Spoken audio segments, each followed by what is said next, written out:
Just days after a new fence was built along St. John's iconic Signal Hill, it's being taken down. A Parks Canada crew is at the site right now tearing it down, and it was supposed to address a public safety issue. But instead, it brought the community together in collective outrage.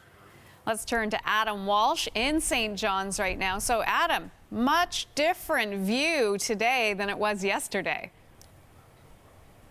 Yeah, Anna, check out that view, right? So yesterday there was a fence in the way and you couldn't see anything. Today, I mean, if there's not a fence blocking your view in St. John's, it's the fog. But when it's a nice day, you can see the whole city from here. And the issue was that, yeah, the fence went up and people went irate over it. They were really upset because we're here on Signal Hill. It's a historic site, and this is one when people drive through here, they can see the view of the city, and they didn't want a fence blocking their way. One guy came up earlier today, or when I was doing hits to the local radio show, the St. John's Morning Show, and he told me he came up just to watch them take the fence down because he was so disgusted by it.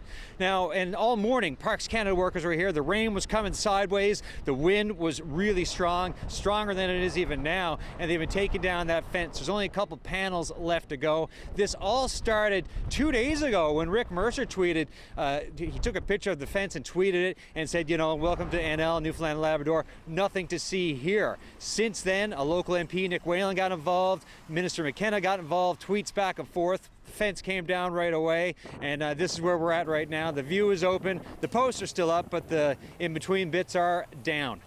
So a lot of public pressure. Parks Canada, though, says they built that fence, though, Adam, for safety. Now that it's being taken away, what's next for Signal Hill and what's happening to the fence?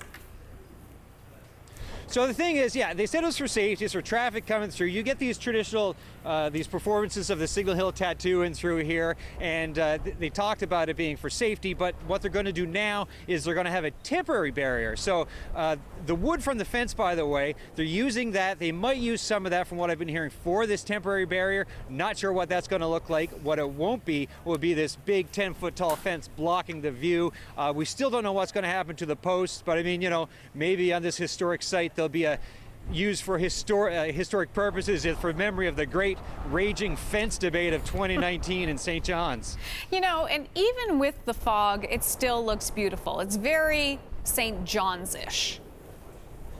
It's a very St. John's view. I just hope the wind's not ruining my hair for TV, Hannah. I think you look wonderful.